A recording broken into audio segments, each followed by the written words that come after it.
Evet, Yeni Yaşam gazetesi için haftalık yaptığımız söyleşileri bugün de interaktif olarak sürdüreceğiz. Gündem yoğun, özellikle Orta Doğu'da sıcak gelişmeler anlık değişiyor.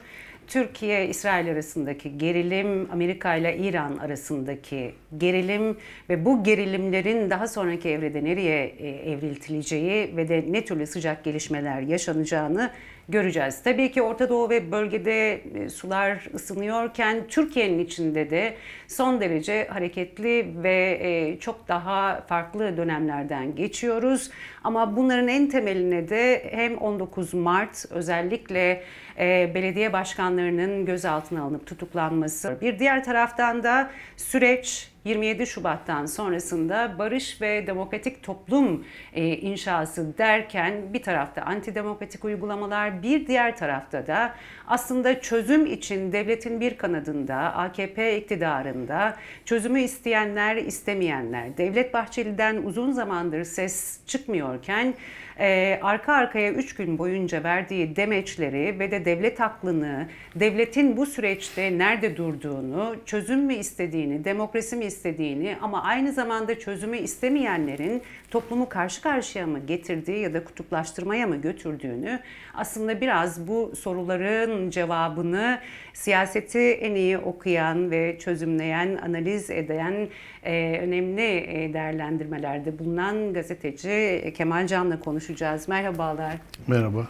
Teşekkürler. Şimdi tabii yani bölge ısınıyor. Son derece hareketli dönemlerden geçiyoruz. Bugünden yarına ne olacağını kestirebilmek de mümkün değil. Ama o bölgenin Türkiye'ye yansıması, Türkiye'nin attığı adımlar ve de özellikle de burada hani Devlet Bahçeli'nin bir sözü vardı. Dünya değişiyor, değişirken de Türkiye değişmez umarım gibi bir sözü vardı. Ve onun açılımını başlattığı süreçle bugüne geldiğimizde ve bütün bu uygulamaların hepsine baktığımızda da barış, demokrasi derken neredeyiz şu an? Yani şu anda dünyada sadece etkin aktörlerin, Trump falan gibi belirleyici aktörlerin belirsizlikle birlikte anılması bir vaka. Ama daha önemli şey artık küresel dinamiklerin nereye doğru evrileceğiyle ilgili öngörüler yapmanın zorluğu. Ve aslında bu dinamiklerin içerisinde yer alan geniş kitlelerin de bu belirsizlik halinin içerisinde sürükleniyor olmaları. Bu küresel seviyede de tek tek ülkelerde de pek çok toplumsal siyasal süreci doğrudan etkiliyor.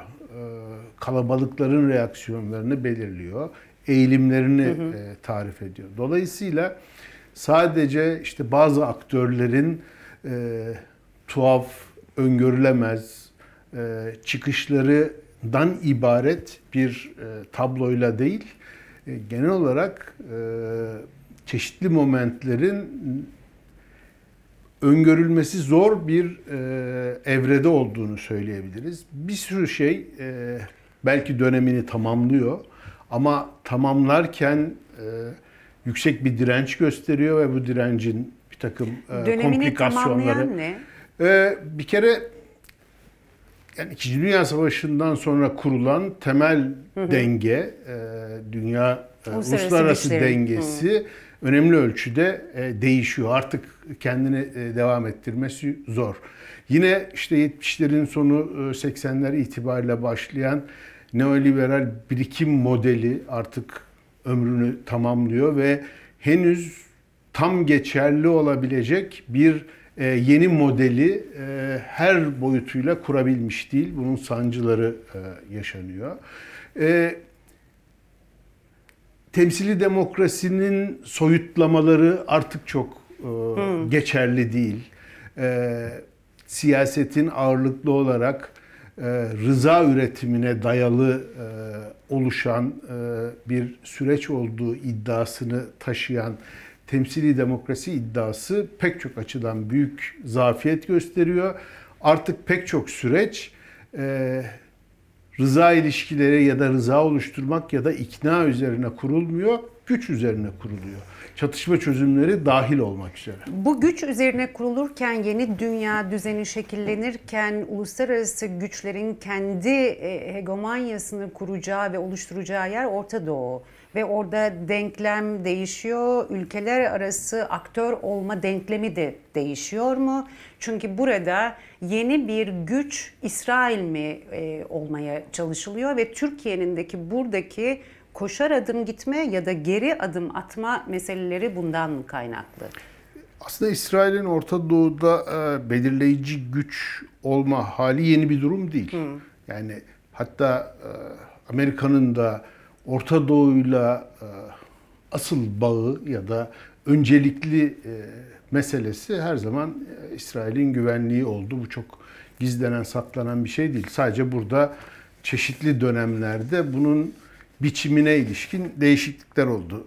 Bu anlamda çok önemli bir değişiklik olmadığını ama alanda aktörlerin pozisyonları açısından çok büyük bir hareketlilik olduğunu görüyoruz. Neredeyse her gün dengelerin yeniden tanımlanması ya da tartışılmasına zemin oluşturabilecek gelişmeler yaşanıyor.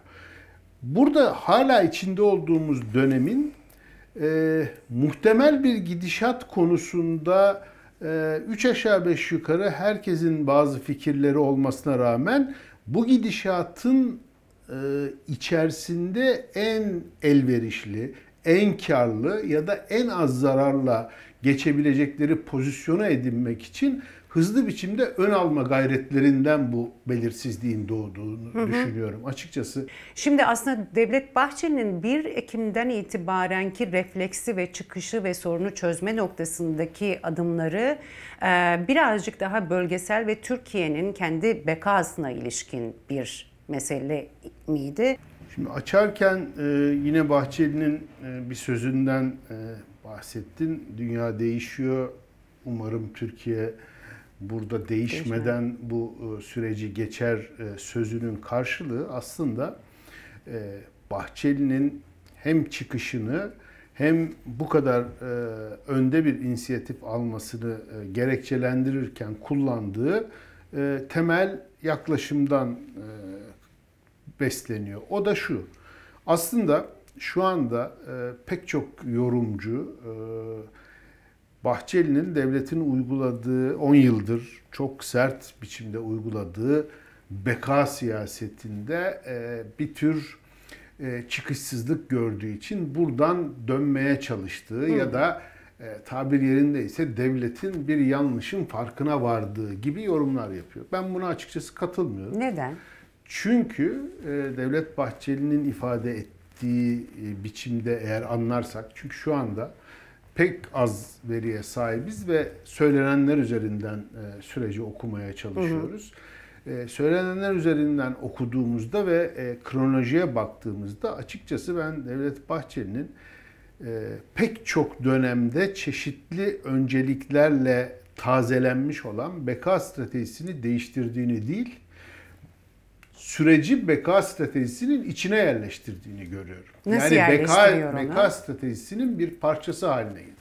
Yani o hem bölgesel hem küresel değişimlerin içerisinde kendi işte bazı açılardan iç cepheyi kuvvetlendirmek diye tarif ettiği ama bir tarafıyla da bazı sorun odaklarını başka bir statikoyla bağlayarak, yani devletin sürekliliği, bekası ve devlet nezdinde bir bütünleşme haline çevirerek, bunu aslında en çarpıcı biçimde hatırlanırsa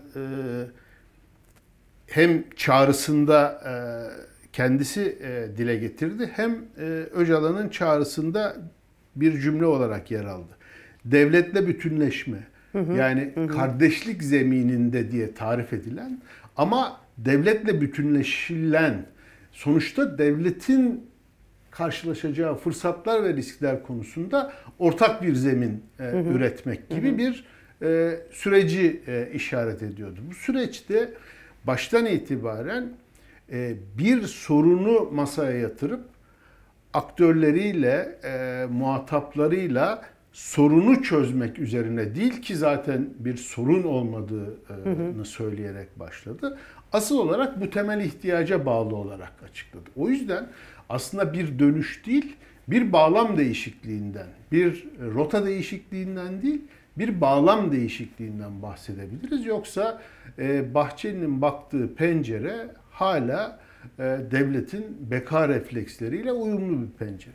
Şimdi bunun Erdoğan'la oluşturduğu açıya baktığımızda da bu değerlendirmeyi doğrulayan bir taraf var. O da şu: baştan itibaren Devlet Bahçeli son Türk Gün'deki yazı serilerinin ilkinde de çok bariz biçimde olduğu gibi önceliğini daha uzun vadeli ve daha geniş perspektifte ve devletin, demin söylediğim gibi, devletin bekasıyla ilişkilendiren bir stratejinin içine oturtuyor.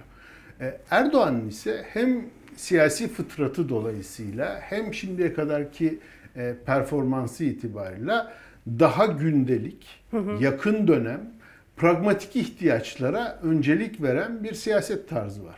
Bu konuya da büyük ölçüde böyle yaklaştığını Erdoğan'ın, oysa Bahçeli'nin benzer sonuçları isteseler bile isteme gerekçeleri, gidiş yolu ve varılmak istenen hedefle ilgili açılarının biraz baştan itibaren farklı olduğunu ve süreç ilerlerken de bu açının kapanmak yerine açıldığı kanaatindeyim. Baştan itibaren derken 1 Ekim'den itibaren mi aslında 1 Ekim'in de öncesinden itibaren. Öncesinden itibaren ama şimdi daha da farklılaştı. Evet, yani örtüşüp birbiriyle yakınlaşan değil, birbiriyle giderek uzaklaşan bir yere doğru gittiği kanaatindeyim.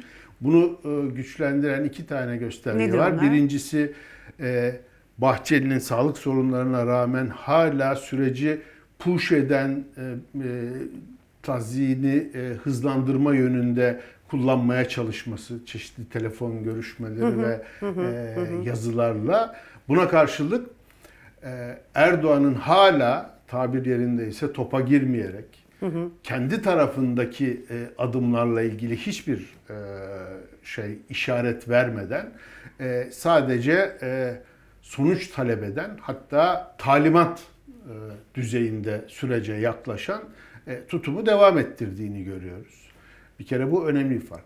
İkinci ve daha belirleyici fark ise 19 Mart süreci. Evet. 19 Mart süreci Erdoğan açısından birçok benzerlikler içeriyor. Yani Gezi ile bir sürü başka açıdan benzerlik kuruluyor ama ilginç bir benzerlikte ikisinin de sonunda Erdoğan tarafından imha edilen süreç konjonktüründe yaşandığını unutmayalım. Cumhurbaşkanı Erdoğan'ın 19 Mart'la başka bir düğmeye basıp sürecin tamamıyla bir tarafıyla tam frenlenmiş olma hali mi? Nasıl görüyorsunuz?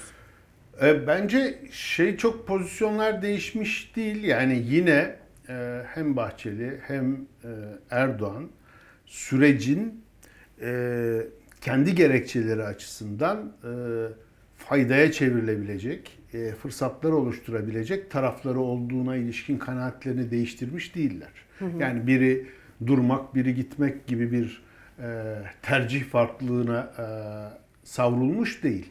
Ama sürecin ilerleme biçimi, sürecin diğer dinamiklerle, diğer gelişmelerle ilişkisi meselesinde bayağı ayrıştıkları kanaatindeyim. Biçim, yöntem ve öncelikler açısından açının arttığını düşünüyorum. Gezi'den bu yana ilk defa belki de üniversite gençliği sokağa çıktı ve talepler adalet diye sokağa çıktı. Öte taraftan da ciddi bir şekilde boykot. Bir diğer tarafında da muhalefetin güçlenmesinin önüne geçme gibi de son derece polis şiddeti ve saldırıları da söz konusuydu. Bütün bunların hepsine baktığımızda toplumun algısı ya da verilmek istenen, yaratılmak istenen ne?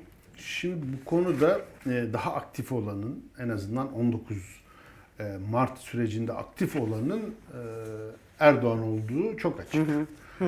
Evet, tabii ki işte özellikle mesela Türk Gün'deki yazılarının ikincisinde CHP'ye dönük sert şeyler söyledi Bahçeli ama İlginç biçimde yazının ilk bölümünde CHP'nin adı bile yoktu.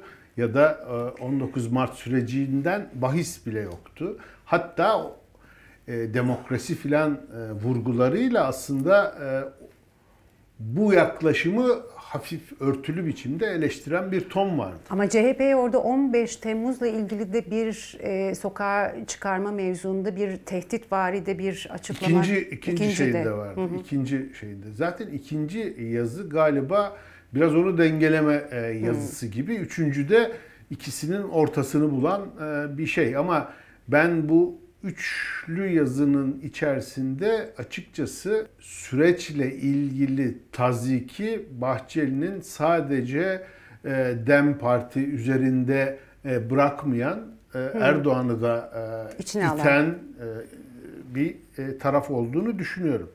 Ama 19 Mart süreciyle ilgili evet işte bu bir hukuki süreçtir filan, işte sokak tehlikelidir filan gibi açıklamalar yapmış olsa bile ben iktidar bloğunda Erdoğan'ın, hatta AKP'nin bile değil, doğrudan Erdoğan'ın 19 Mart sürecinde çok belirleyici, çok dar bir ekiple çok belirleyici olduğu kanaatindeyim. Bu çok paylaşılmış, hatta AKP'nin taban ve kadroları tarafından bile tam destek almış bir hamle olmadığını düşünüyorum. Şimdi bunu süreçle ilişkilendirince de Erdoğan'ın siyasi deneyiminden çıkarttığı şöyle bir şey var. Yani senelerdir uyguladığı, işte şeye kadar götürebiliriz bunu, 2010'a kadar götürebiliriz. İşte o zamanki anayasa referandumu sürecine kadar götürebiliriz. Muhalefet edebilecek potansiyelleri, muhalefet dinamiklerini birlikte davranmaya ve taleplerini ortak bir zeminde ifade etmeyi engelleyecek her türlü operasyona büyük önem atfediyor ve bunu her seferinde faydaya çevirdiğine inanıyor. Bu konuda da çok haksız sayılmaz açıkçası. Şimdi çok kabalaştırarak söylersek işte 2010'lardaki tabloda işte ilk 2000'lerin ilk 10 yılındaki işte siyasi liberal hattın, işte Avrupa Birliği konjonktürüyle ilişkilenmiş hattın ekonomik gelişmeler ve başka gelişmelerle birlikte reaksiyon duyan kesimlerden kopması için çok temel bir hamle olarak o referandum süreci işlemişti. Hemen peşinden Kürt'e başka menü, Türk'e başka menü çıkartan Gezi ve süreç eş zamanlı olarak ilerledi. Daha sonra işte malum 2015 sonrasında işte beka stratejisi çerçevesinde çok sert bir güvenlikçi politikaya dönüldü ve aslında o zaman da tabir yerindeyse Kürtleri döverken Türklere seyrettiren bir tutum aldı ve her zaman, her seferinde işte muhalefetin önemli bir kısmının HDP, daha sonra DEM filan gibi Kürt siyasi hareketiyle temasını kriminalize eden, neredeyse ondan kaçınmalarını sağlayan bir dinamik yarattı. Şimdi baktığımız zaman yani neredeyse 15 yıllık iktidarda kalma stratejisinin içerisinde kendi desteğini, kendi ürettiği rızayı ya da siyasal tabanını genişletmek yerine genellikle karşı tarafı azınlığa düşürecek ya da parçalı hale getirecek parçala yönet meselesi. Hamleleri çok sık uyguladığını, çoğunda da sonuç aldığını görüyoruz. Şimdi bugün gelinen noktada da benzer bir dinamiğin açıkçası işlediği ortada. Fakat şimdi Erdoğan her bu tür denemeyi yaptığında bir sonuç alıyor ama sonuçta bu muhataplık ilişkisindeki bütün aktörler de bu süreçten bir şeyler öğreniyorlar. Yani bütün toplumda bir şey öğreniyor, siyasi aktörler de bir şey öğreniyor. Erdoğan ne sonuç aldı, ne öğrenildi bu süreçten? Erdoğan bir süredir, uzunca bir süredir toplumsal desteğini ya da siyasal tabanını genişleterek daha yüksek bir hep yaslandığı milli irade kozunun çok kuvvetli bir argüman olmaktan çıktığını uzunca bir süre önce fark etti. Yani 5-6 sene önceden itibaren bu konuda çok net bir tutum var. Bunu karşılamak için iki tane şeyi devreye soktu. Birincisi bu hep demin söylediğim gibi hep yaptığı asıl olarak rakiplerini zayıflatmak. Kendi kendin güçlenemiyorsan rakibini zayıflat prensibi. Ama ikinci bir şey milli iradeye dayalı olarak çoğunluk fikrinin yerine güç ve başka gerekliliklerle bezenmiş, işte beka davası bu işi sağlıyordu. Kendi varlığına ve kendi iktidarına başka bir meşruiyet üretmek. O da devlet olmak, devletin bizzat kendisi olmak. Bugün mesela iktidarı değiştirmeye çalışmak diye bir suç ihdas edildiğini ve bir takım insanlara bu suçlamayla soruşturma açıldı. Yani iktidarı değiştirmeyi düşünmenin suç olabildiği bir zemin yaratmak. Bu çok yani otokratik bir şeyin en temel refleksidir. Yani bu iktidarı değiştirmeye kalkmak devlete karşı olmak anlamına gelir. Şimdi bu eşleştirmeyi yaparak seçim galibiyetinin asıl belirleyici olduğu iddiasını zayıflatan, işte kayyum politikaları da bunun bir uzantısıydı. Son olarak işte Ekrem İmamoğlu'nun operasyonu da bunun bir parçası. Dolayısıyla bu iki yolu da kullanarak hem kendisinin seçimle yenilmesi fikrini zayıflatan, hem seçimle sonuç almanın önünde hem karşı tarafı zayıflatarak hem karşı taraftakilerin siyaset dışı enstrümanlarla önünü keserek bir sonuç almaya çalışıyor. Hem de bu parçaladığı ya da zayıflattığı muhalefetin birbiriyle arasındaki problemleri derinleştirmeye çalışıyor. Hatta yani değil çeşitli çevrelerin birbiriyle problemlerini doğrudan partilerin içlerine elini sokarak bunu yapıyor. Mesela CHP'nin kendi içinde bile bir iç çekişmeyi kışkırtacak hamleler veya yoğun bir enformasyon faaliyeti yürütüyor mesela medyası aracılığıyla. Ama öte taraftan da halkın bir kesimi de aynı zamanda hani bu Türk-Kürt kardeşliği derken, o muhalefetin güçlenmesi derken yine bir hani Kürtle Türk'ün yan yana gelişlerinde bir kışkırtıcı, bir provoke edici, işte bir kesimle karşı karşıya getirme handikapıyla da karşı karşıya kalındı mı? Ne gördünüz ya da ne görüyorsunuz? Nasıl bir tehlike var orada? Açıkçası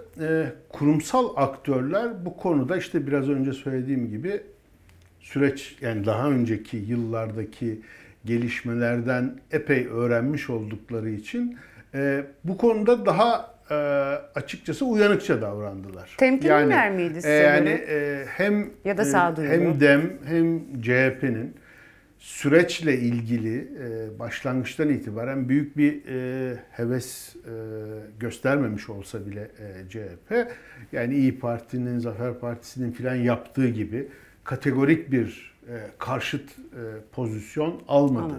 Teması kesen bir tutum almadı.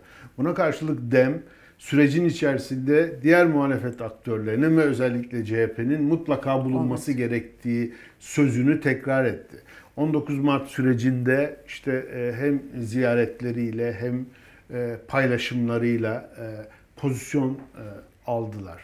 Dolayısıyla kurumsal aktörlerin zaman zaman kendi tabanlarından aksi tazyikler gelmesine rağmen tabir yerindeyse dirayetli davrandıklarını, daha önceki zamanlara göre daha sağduyulu davrandıklarını söyleyebiliriz. Ama bu evet bir şey, iyi bir şey.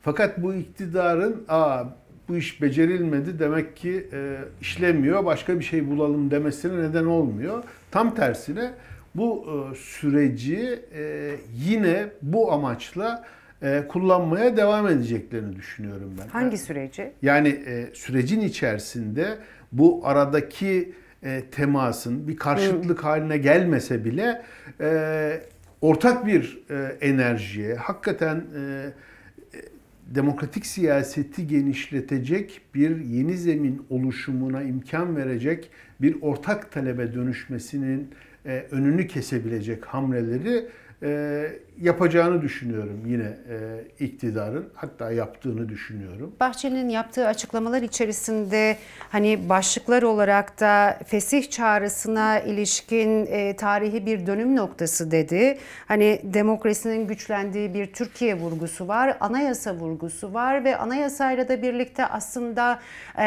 yeni bir yargı reformuyla aslında bir o darbe kalıntılarının temizleneceği yargıya bir vurgu var. Bir tarafıyla da, yanlış söylüyorsam ne olur beni düzeltin, yargının bağımsız ve güven duyulabilir yargı ortamının oluşturulması gerektiğine de bir vurgusu var. Ve öte taraftan da 27 Şubat çağrısının da çok tarihi bir çağrı ve fırsat olduğuna dönük bir açıklamalar var. Bütün bunların içerisinde bu aynı zamanda bir tarafıyla da AKP'nin yürüttüğü politikalara mı bir dur? Biraz evet. Yani biraz işte o yüzden ilk yazının tamam hani hızlanın, hadi bir an önce olsun bu işler. Hatta daha önce de tarih filan vermişti fesih için, tarih ve adres vermişti ama yani böyle bir tazyik var. Ama bu söylediğiniz noktaları itibariyle işte yargı bağımsızlığı meselesi ve başka konulardaki göndermeleri ise doğrudan iktidar tarafına ve Erdoğan'a dönük. Çünkü hani yargının bağımsızlığını sağlayacak olan muhalefet ya da DEM Parti değil. Şimdi tabii ki bu sürecin tıkanmış olması, frene basılmış olması, işte Orta Doğu bölgesel durum ve meselenin aslında demokratikleşme derken Kürt sorununun içeride çözülmeye doğru bir adım mı ilerliyor derken ilerlemiş bir durum yok şu an ve orada tıkanmış bir süreç var. Bu aşılır mı? Önümüzdeki dönemde işte Bahçeli yeniden devreye girecek gibi görünüyor ve bütün bu yürütülen politikalar içerisinde bir sonraki adımda ne görüyorsunuz ya da ne düşünüyorsunuz? Yani benden böyle duymaya çok alışık değiller ama bu konuda gayet net bir şey söyleyeyim. Erdoğan bütün süreçlere, bütün siyasi hamlelere, müdahalelere birinci sırada bundan benim ne menfaatim var diye bakar. Bu pragmatiklikte, bu düzlükte ve bir sürü insanın zeka zannettiği kurnazlıkta temel davranış kalıbı budur. Bu meseleyle ilgili sürecin tıkanması yine bu sorunun etrafındaki bir meseledir diye düşünüyorum açıkçası. Bahçeli ile farkı oluşturan temel mesele de yine budur. Ve şu anda sürecin açılıp açılmayacağı, açılırsa nasıl ilerleyeceği konusundaki gelişmeyi de bu sorunun cevabı verecektir. Erdoğan'ın henüz tıpkı 2013'te olduğu gibi bu sürecin öngörüldüğü gibi gitmesi durumunda kendi menfaatinin ne olduğu konusundaki soruya henüz net ve tatmin edici bir cevap almadığı kanaatindeyim. Yaşadığımız problem de budur. Şimdi tabii Cumhurbaşkanı Erdoğan'ın hani bir tarafta Selahattin Demirtaş seni başkan yaptırmayacağız dedi, tutuklu. İşte Ekrem İmamoğlu Cumhurbaşkanı adayı olarak güçlü bir rakipti, tutuklu ve toplumun birçok kesiminde de ses çıkartan ve yükselten karşı duruşlara karşı da oyunculardan tutalım gazetecilere kadar hepsi bir baskı altında ve tutuklanıyor. Yargıya güvensizlik son derece artmış durumda. Bir taraftan şöyle bir beklenti, muhalefetin güçlenmesi, güçlü bir muhalefet ve ortaklaşmaya duyulan özlem barışla birlikte varken öte taraftan da kaygılar daha da artıyor görünüyor mu? Ya da bu zemin daha nasıl güçlü kılınabilir? Türkiye aslında pek çok kurumsallaşmış demokratik ülke olduğu düşünülen ülkelere nazaran bile demokratik refleksleri hiç de küçümsenmeyecek bir ülke. Hatta şu anda tabloya baktığımızda bu başta konuştuğumuz küresel dalganın içerisinde Türkiye vazgeçmeme inadıyla aslında ayrışan bir örnek. Pek çok ülkede Kolay mı bu vazgeçmek? otoriter dalgaya direnç bu kadar kuvvetli olmadı. Olmuyor. Ve genellikle başka bir otoriterliğin yükseldiği, işte Avrupa'da özellikle aşırı sağın, ırkçı milliyetçi partilerin büyük bir patlama yaptığı örnekler yaşıyoruz. Ve hani tırnak içinde daha klasik demokrasiye bağlı bütün merkez partilerinin zayıfladığını görürüz. Türkiye bu açıdan biraz farklı bir örnek oluşturuyor. Ama Türkiye'de problem evet çok çeşitli kesimlere aynı anda baskılar uygulanabiliyor ve bunlara hakikaten toplum biraz insiyaki olarak yüksek reaksiyon veriyor ve pek çok sert yenilgiye rağmen vazgeçmiyor. Buna teslim olma, yani bu hep tartışılan Putin-vari bir Rusyalaşma sürecine düşmüyor. Öyle bir gevşeme yaşanmıyor. Ama buna karşılık iktidarında, ki bu iktidar Erdoğan iktidarı 2015 Haziran'dan itibaren bir azınlık iktidarıdır ve o kadar senedir azınlıkta iktidarda kalmayı başarmıştır. Şu anda saydığın örnekler Demirtaş, hatta onun yanına işte Ümit Özdağ'ı da koyayım. Bir de İmamoğlu'nu koy. Üçü de hapiste ama üçüyle ilgili itirazın birlikte tek ses haline gelmesini engelleyebilen, üçünü de hapiste tutabilen bir vasatı hala yaşattığını görüyoruz. Evet, Türkiye dinamik bir toplum olarak, hatta toplumun dinamik kesimleri, özellikle büyük şehirler çok kuvvetli reaksiyonlar gösterdi. Yani neredeyse 10 senede bir hiçbir merkezi olmayan, aslında doğrudan birinin kontrol edip yaratabileceği şeyler halinde görülmeyecek büyüklükteki tepki potansiyellerinin ortaya çıktığını, kendiliğinden bir takım ifadelerini bularak meydanlarda kendini gösterdiğine şahit olduk. Gezi öyle bir şeydi. Ama neyi istediği konusunda bu toplumun ortak bir dil tuttuğunu, yani neyi istemediği konusunda, harekete geçirme konusunda kolay ve kendiliğinden bir dinamik işliyor. Ama neyi istediği konusunda, yani o birlikte kurulacak demokratik toplumu inşa konusundaki zemin ve onun politik dilini kurabileceği bir siyasi zemin ne yazık ki kurulamıyor. Problem bu. Bu mu anlatılamıyor topluma ve Yok, o zemin kurulamıyor? Bunun mümkün olmasını siyaset dışı araçlarla sağlayabiliyor. İktidarın büyük ölçüde kurumsal aktörleri, işte önemli aktif figürleri bir takım kuşatmaya almak ya da onların üzerinden kurulmuş gündemleri tartıştırmak yanında toplumla siyasi aktörlerin siyasi alanın içerisinde genişleyen ve asıl olarak toplumun ihtiyaç, sorun ve taleplerini siyasi zeminde tartışan bir imkan yaratmasına izin vermiyor. Bunu çeşitli yollar kullanarak, çoğunlukla da siyaset dışı araçlar kullanarak yapıyor. Süreç de aslında benzer biçimde işledi. Süreci de mümkün olduğunca, özellikle Erdoğan, siyaset dışı araçları kullanarak yürütmeye çalışıyor. Neydi o araçlar? Siyasi zemin, yani işte kişiler bazındaki müzakereler, talepler, talimatlar, yaratılmış kronolojiler filan. Ama oturup bütün toplumun parçası halinde hissedebileceği bir sorun tartışması ya da siyasi zeminin bir başlığı haline dönüşmesine izin vermiyor. Siyaseti pazarlık üzerine kurduğunuz zaman pazarlık dar alanda cereyan eden bir şey. Toplum bütünüyle bir pazarlık. Toplum müzakere eden, tartışan, taleplerini siyasi alana taşıyarak kendini ifade eden bir dinamik, bir şey. Dolayısıyla tek toplumla pazarlık diye bir şey olmaz. Ama aktörler arasında pazarlık olur.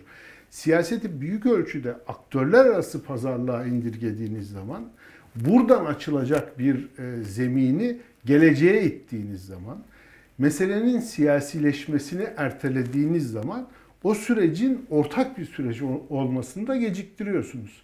Süreçle ilgili Erdoğan'ın sessizliği ya da müdahale biçimi büyük ölçüde böyle ilerledi. Şu anda toplumda rahatsız olunan şeyle ilgili çok yüksek bir potansiyelin kendini açığa vurma istidadı olduğunu görüyoruz. Ama bunun herkesin iddia edildiği gibi herkesin kendisini içinde hissedeceği bir sürece evrilmesi için daha güçlü bir siyasi zemin ve her şeyin siyasi zeminde açıklıkla konuşuluyor olması lazım. Henüz böyle bir vasat oluşmuş değil ve zaten de büyük ölçüde baskıların devamı da insanları yıldırmaktan çok bu zemini tahrip kaldırmaya çalışmak ya da oluşmasını engellemek. Korku duvarları aşıldı mı sizce toplumdaki? Yani bu korku duvarları meselesi iktidarın yapabilecekleri ile ilgili hiçbir zaman değildi bence. Neyle ilgiliydi? Daha çok toplumun kendi gücü, siyasi aktörlerin kendi gücüyle ilgili tasavvurları ve bununla ilgili üretilmiş vehimlerinden kaynaklanıyordu. Yani çok klasik tabirle işte bizi sokağa çekmek istiyorlar ya da işte biz eğer çok yüksek bir reaksiyon verirsek onlar konsolide olur filan gibi tamamen varsayımsal korkular iktidarın yarattığı baskı aygıtından daha çok sonuç alıyordu. Bence zaman zaman bunun kırıldığı eşikler görüyoruz. Bu son düzlükte mesela çok yakın zamana kadar bizi sokağa çekmek istiyorlar lafının artık kimse tarafından kullanılmadığını görüyoruz.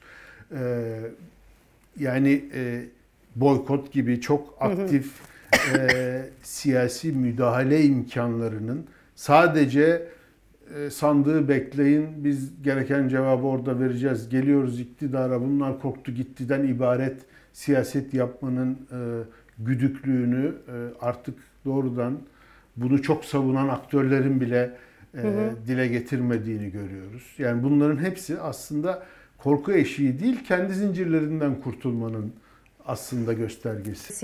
Siyasetin dili, yeniden yol yöntem belirlemesi dediğimizde daha yaratıcı olmaya ihtiyaç mı var? Nasıl görüyoruz aslında? Evet, yani işte bu şeye indirgenmiş.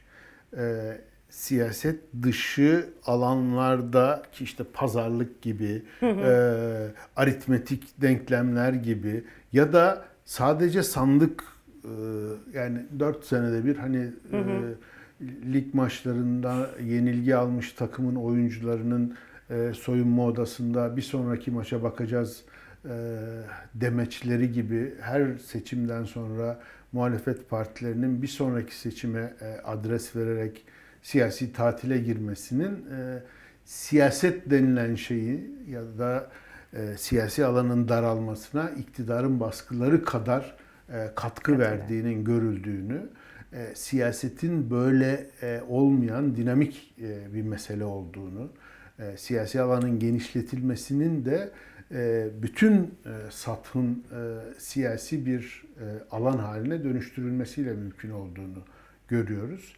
Bunun içerisinde yaratıcılık da var, cesaret de var, inat da var. Dolayısıyla taleplerin kendini ifade edecekleri siyasi zeminleri oluşturmanın tek yolu sandıkta işte 4 senede 5 senede verilen oy değil. Eğer öyle olsaydı işte bu çoğunlukçu sistemlerin ya da bu iktidarın senelerdir kullandığı gibi seçimi alanın her şeye hakkı olduğu bir şey yaşıyor olurduk.